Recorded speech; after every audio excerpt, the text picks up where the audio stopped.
Hi, today I want to talk about three little things that make a difference in our lives. Obviously, there's a lot more things, but I just want to break it down to three simple things so that you've got a little chunk that you can take home today and make a difference in your life. So I call them little things because we don't even think about them.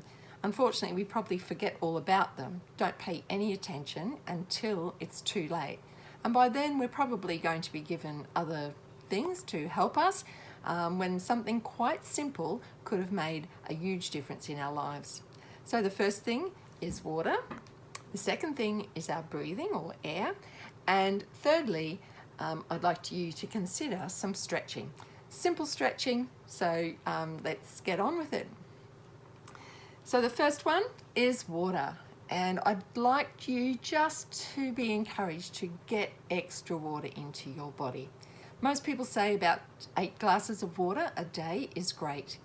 Think about it beforehand that you want it to be clean water. You don't want it to be filled with coffee or sugar or whatever. So if you're drinking coffee, that's for a different time. That's not counted in your 8 glasses of water a day. Neither is your smoothie. That's a different thing.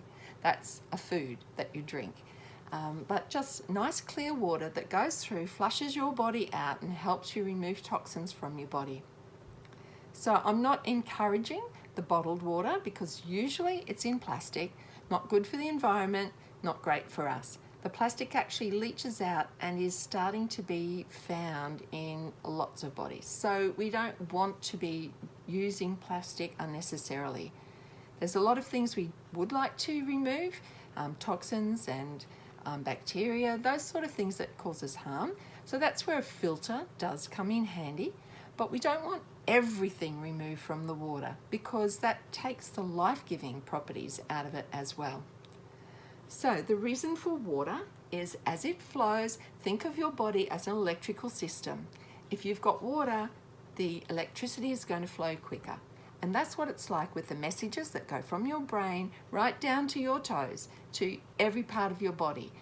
We don't think about how they move, but if you're a person who maybe doesn't focus so well, maybe has trouble grasping facts, maybe that doesn't retain the information, this is a really good start to your learning to just increase water and help get your brain hydrated and able to work. Now in clinic, I actually use some other techniques, and working with the hydration, we can make huge differences to people's lives, things they hadn't thought of. So if you imagine your body as a sponge, I'm sure that you've seen a very dried out sponge, it crinkles and it's just horrible. You try to dry something up with it, thinking that it'll be able to absorb so much because it's already dry, but water can't even get in, it's so dry. And that's what it's like with our body. If water hasn't been able to flow, then we find that there are parts of our bodies that actually miss the hydration. There may be blockages stopping it. I don't mean like things that we've swallowed, but maybe thoughts or whatever. Hi, the next tip that I have for you today is to do with breathing. Breathing, of course, is quite an automatic response for most of us, and quite thankfully, but without it, we don't survive for very long. It's estimated the average would be for about a minute that people could go without a breath. Of course, it varies from person to person, but most people could probably last about a minute. Now, I don't want you to have to be stressed about taking each breath, but you know that when there are pollutants in the air, for instance, cigarette smoke or smoke, as when we have the bushfires, sometimes that can be really hard to actually allow yourself to take the next breath. So clean air, of course, is most important, but if not, well, you have to do what you can do. When we have polluted air, then of course that compromises our whole system and it doesn't work so well.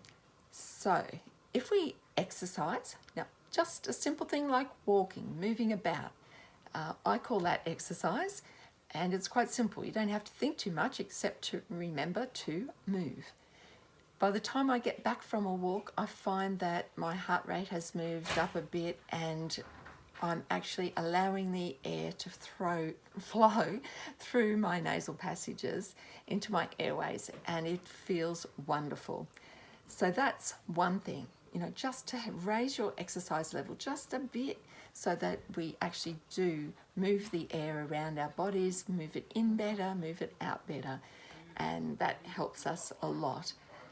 Sometimes a lot of people actually these days are starting to have cold showers after a hot shower, and that in itself causes enough stress to your body that you know, your body, you take that next big breath and you draw it in quickly because it is cold.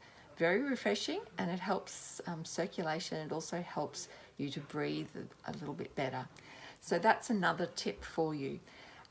In finishing, I have two exercises. One that really helped me get the air moving through my nasal passages really well, and one that helps you to deal with pain.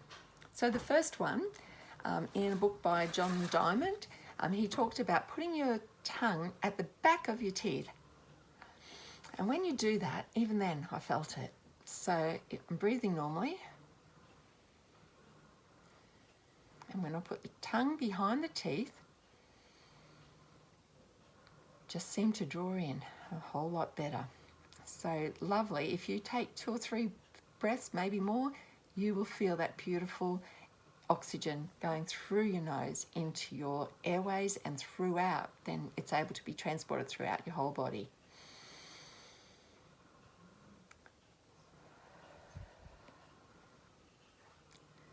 Okay, the second technique is something that I learnt a long time ago. Most of us did it as babies, and somehow we unlearn this, whether it was in singing classes or what, I don't know, but we unlearn the fact that babies breathe in and the air comes right down to their belly. So when we do that, the easiest way is to put your fingers over your belly, just touching, just lightly. And obviously you can't see my belly at the moment. I'll do that at the end. And as you breathe in, consciously imagine the air going down, being drawn into your belly so that your belly rises. Thinking about it, your muscles will probably encourage your belly to rise. And as it does, the air goes way down, massaging many organs along the way. So I'll just show you without standing. And if it was on my belly, that's what would be happening. It does take a little bit of conscious practice just to be aware of that, because we're not used to our belly rising unless we've got back into the habit. This technique is fantastic for pain relief. In instances like being at the dentist, I used to have needles every time from when I was 6 years old. And as I was having my babies, eventually people used to talk about your breathing to deal with the pain. And eventually I tried it, and yes, I had natural births without pain relief, and it was excellent. So it's just a case of staying relaxed. As we breathe out slowly and consciously, that breath relaxes us, and then we breathe in again, consciously trying to get the air down to our bellies. Okay, let's have a try. Oops, you won't see my face. So breathing in and out. And in and out.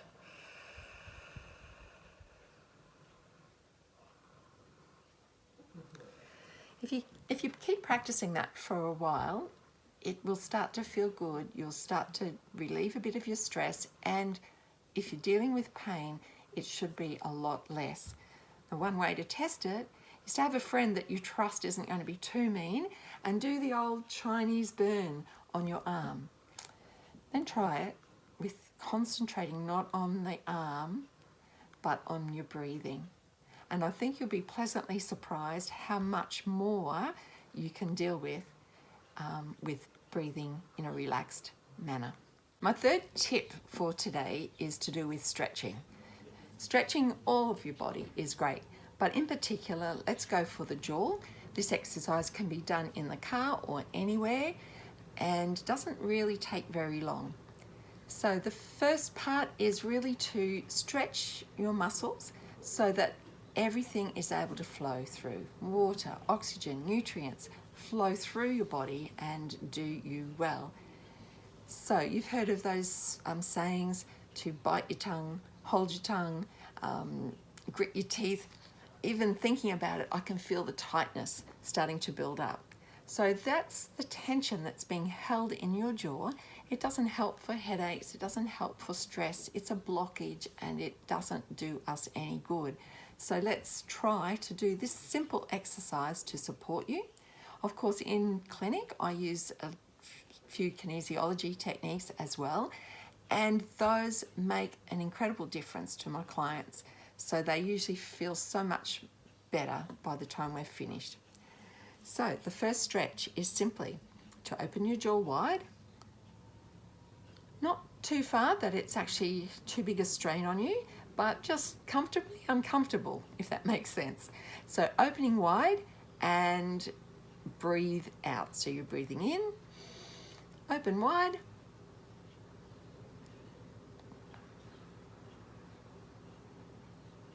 and slowly out. Try and hold your jaw open for the whole stretch.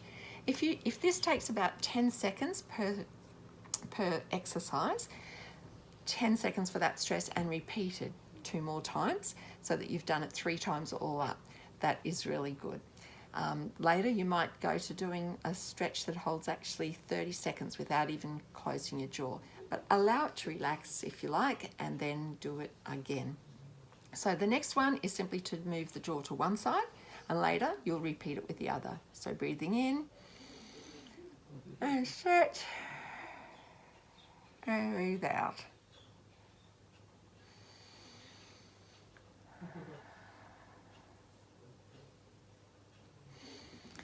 And again, you'll repeat that on the other side. And finally, 2 more. One to bring your lower jaw out in front of the top one. So you can hold your breath for a little while and then breathe out, that's fine. So breathing in.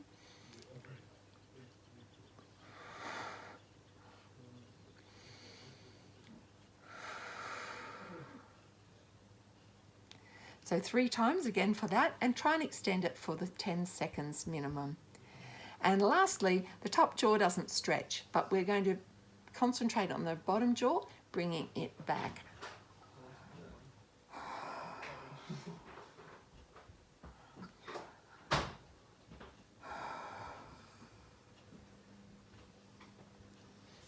And it's as simple as that.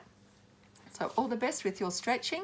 If you work on those, that's 90% of the muscles in your body that are also relaxed to a considerable degree, helping make you fitter, healthier, and more calm and relaxed. Thank you. So just to summarize, the techniques that I've given you today, or the little tips, is simply for 1, getting water into our bodies, 2, to be conscious of how we are breathing and to get more oxygen into our bodies. And the third one is to stretch our jaw and other muscles as are needed.